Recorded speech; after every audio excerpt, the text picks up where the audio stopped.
ప్రాజెక్ట్లో మనం వివిధ జామ పండు నమూనాల్లోని ఆక్సలేట్ భారాన్ని ఎలా నిర్ణయించాలో తెలుసుకుందాం. ఈ జామ పళ్ళలో విటమిన్ సి ఉంటుంది, అదేవిధంగా ఆక్సలేట్స్ ఉంటాయి. ఈ విటమిన్ సి అనేది రోగ నిరోధక శక్తిని పెంపొందించడానికి తోడ్పడుతూ ఉంది. మరి ఆక్సలేట్స్ స్వల్ప పరిమాణాల్లో ఈ జామ పళ్ళల్లో ఉంటాయి. ఈ ఆక్సలేట్స్ యొక్క పరిమాణం అనేది ఎంత పరిమాణంలో ఈ ఆక్సలేట్స్ జామ పళ్ళలో ఉంటాయి అనేది వాటి యొక్క పరిపక్వ దశల ఆధారంగా ఆధారపడి ఉంటుంది. అంటే పండని జామ పళ్ళను, అంటే పచ్చి జామ పళ్ళల్లోనూ, అదేవిధంగా పాక్షికంగా ముగ్గిన, పూర్తిగా ముగ్గిన జామ పళ్ళల్లోనూ వేరు పరిమాణాల్లో ఆక్సలేట్స్ ఉంటాయి. సో ఆక్సలేట్స్ యొక్క పరిమాణాలు వాటి యొక్క పరిపక్వ దశను బట్టి మారిపోతాయి. కాబట్టి మనం మార్కెట్ నుంచి 4 రకాల శాంపిల్స్ని తీసుకుందాము. ఈ 4 రకాల శాంపిల్స్ని తీసుకుని, ఒకటి ఆకుపచ్చ రంగులో ఉన్నటువంటి జామకాయని తెచ్చుకుందాం. రెండవది లేత ఆకుపచ్చ రంగులో ఉన్నటువంటి జామకాయని తెచ్చుకుందాము. ఈ రెండు కూడా పండని స్థితిలో ఉన్నటువంటి జామకాయ రకాలుగా తీసుకుంటాము. తర్వాత లేత పసుపచ్చ రంగులో ఉన్నటువంటి జామకాయని తీసుకుందాము. ఇది పాక్షికంగా పండిన దశలో ఉంటుంది.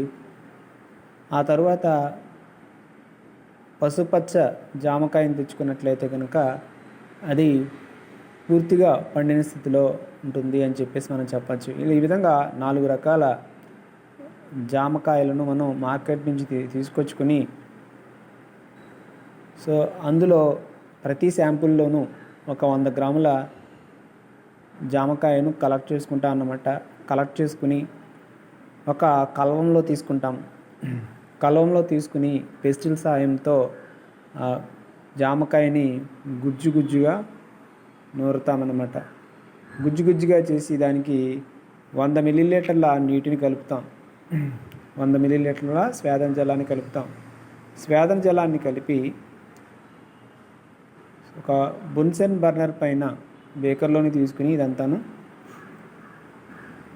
సో కలంలోని తీసుకుని నూరాం కదా, నూరిన తర్వాత 100 మిల్లీలీటర్ల స్వేదన జలాన్ని కలిపాం కదా. స్వేదన జలాన్ని కలిపిన తర్వాత ఏర్పడినటువంటి ద్రావణాన్ని ఏం చేయాలన్నమాట, బేకర్లో తీసుకుని బున్సెన్ జ్వాలక పైన మరిగించాలి. 10 నుంచి 15 నిమిషాల పాటు మరిగించాలన్నమాట. 10 నుంచి 10 నిమిషాల పాటు మరిగించినప్పుడు ఏమవుతుంది, దానిలోని ఆక్సలేట్స్ ఏమవుతాయి, ఆక్సలేట్స్ ద్రావణం రూపంలోనికి మారిపోతాయి. ఇప్పుడు ఆ గుజ్జును సెపరేట్ చేయడం కోసం ఏం చేస్తామనంటే వడపోసి గాలితో ద్రావణాన్ని మనం సేకరిస్తాము. మనకి ఆ గుజ్జు అవసరం లేదు, కిందకి వచ్చినటువంటి గాలిత ద్రవంలో ఆక్సలేట్ ద్రావణం ఉంటుంది. కాబట్టి ఆ గాలిత ద్రవాన్ని 20 మిల్లీలీటర్స్ 20 మిల్లీలీటర్ని సాంకవ కుప్పెలో తీసుకున్నాం. సో సాంకవ కుప్పె అంటే కోనికల్ ఫ్లాస్క్లోనికి తీసుకుని, సో జనరల్గా ఆక్సలేట్ని అంశమాపనం చేసేటప్పుడు, ఆక్సలేట్ యొక్క భారాలను లేదా విశ్లేషణ చేసేటప్పుడు మనం అంశమాపనం అనేటువంటి ప్రక్రియను వాడతాం.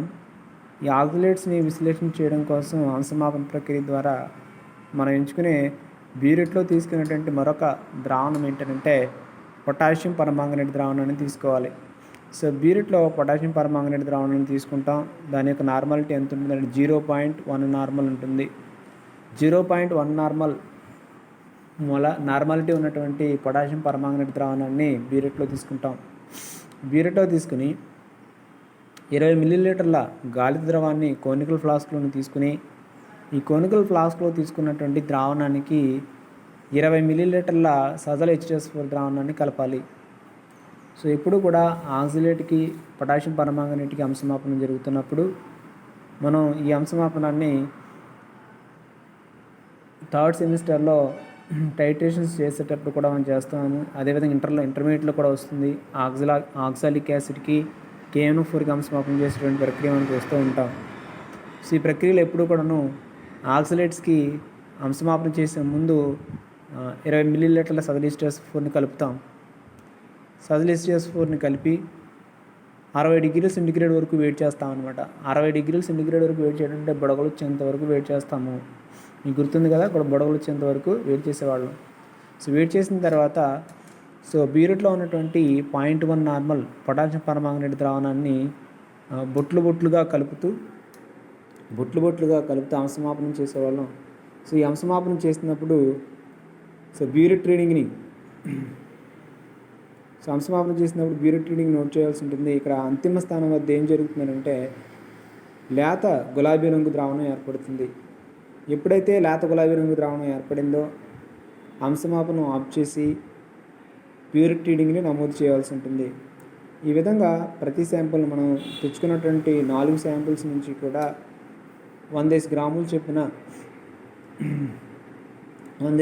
చెప్పిన శాంపుల్ని కళ్ళంలోనికి తీసుకుని సో పెస్టిల్తో బాగా గుజ్జులా చేసి దానికి 100 మిల్లీలీటర్ స్వేదం జలాన్ని కలిపి ఆ తర్వాత బాగా మరిగించి వడపోసిన తర్వాత ఏర్పడినటువంటి గాలిత ద్రవాన్ని మనం పొటాషియం పర్మాంగనేట్ ద్రావణంతో అంశమాపనం చేసి పొటాషియం పర్మాంగనేట్ యొక్క ఘనపరిమాణాన్ని బ్యూరెట్ రీడింగ్ని పర్టికులర్ నమోదు చేస్తూ ఉంటాం. ఆ విధంగా 4 శాంపిల్స్కి చేయాలన్నమాట. అంటే ఆకుపచ్చ రంగు జామకాయని తీసుకుంటాము 100 గ్రాములు, అదేవిధంగా లేత ఆకుపచ్చ రంగు జామకాయని తీసుకుంటాము 100 గ్రాములు, అదేవిధంగా లేత పసుపచ్చ జామకాయ శాంపిల్స్ నుంచి 100 గ్రాములు చొప్పున తీసుకుని పైన చెప్పిన విధంగా అంశమాపనం చేస్తాము. ఇలా అంశమాపనం చేసేటప్పుడు మనం వాడుకునేటువంటి పొటాషియం ద్రావణం ఏంటంటే పొటాషియం పర్మాంగనేట్ ద్రావణము. సో ప్రతిసారి తీసుకునే జామపండు భారం ఎంత? సో 100 గ్రాములు తీసుకుంటాము. ప్రతిసారి తీసుకున్న జామపండు రసం ఘనపరిమాణం ఎంత? ఎప్పుడు 20 మిల్లీలీటర్స్. సో పిపెట్ సాయంతో కొలిచి కోనికల్ ఫ్లాస్క్లో తీసుకుంటాము. ప్రతిసారి 20 మిల్లీలీటర్ల సజలిస్టోస్ఫోర్ని కలుపుతాము.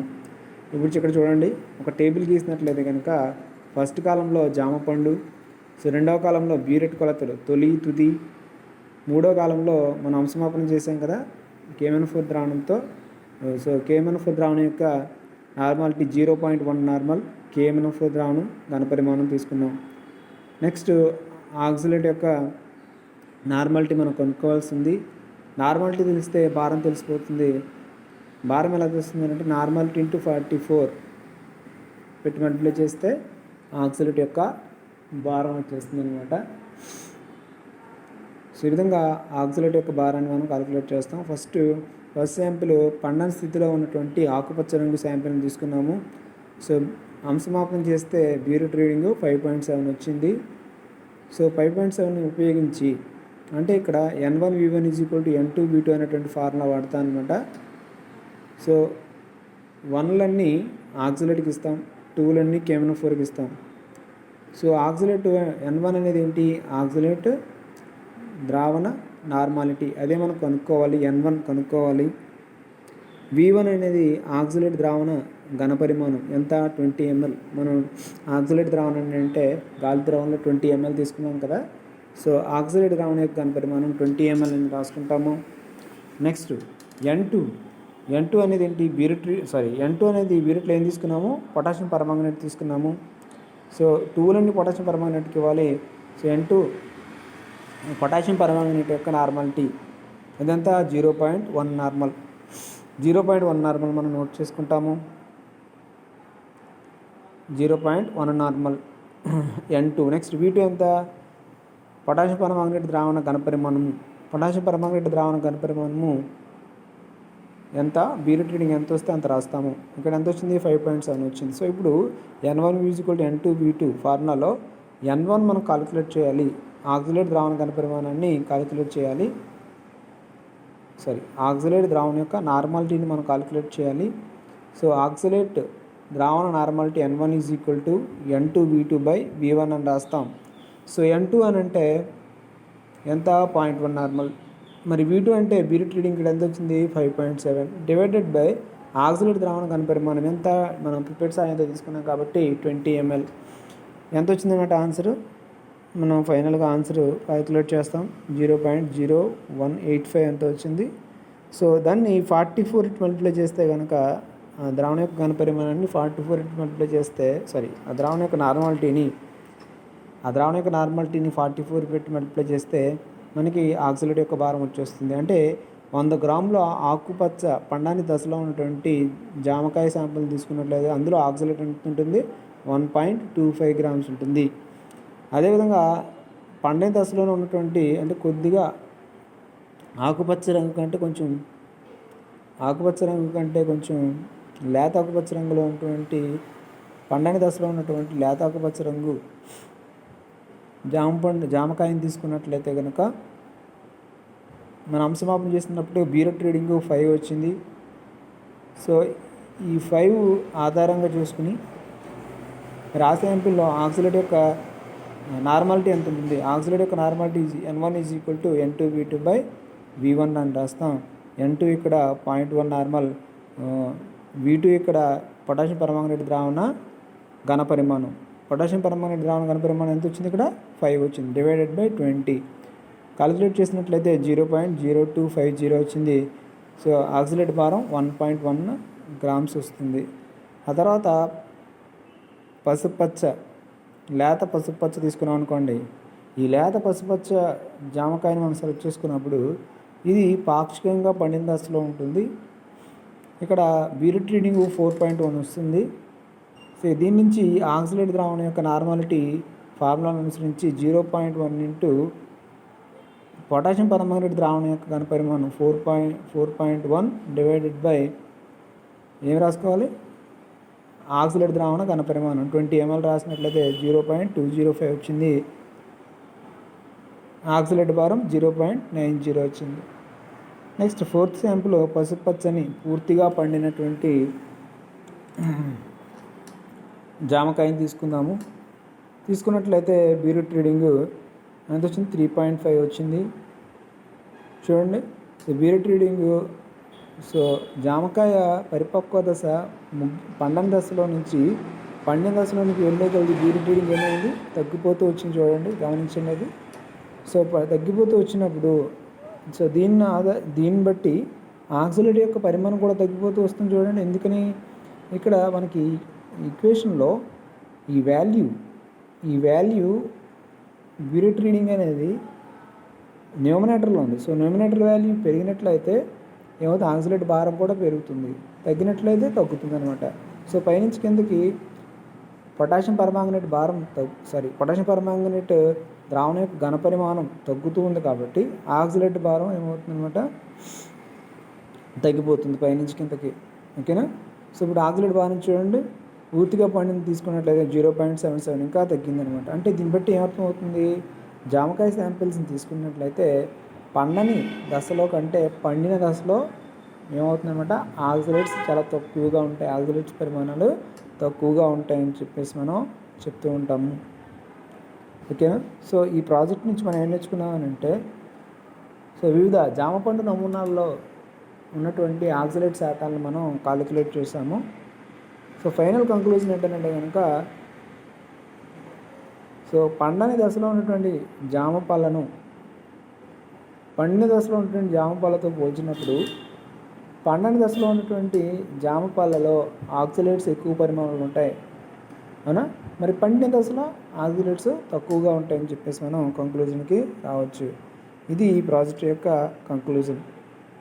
ఓకేనా?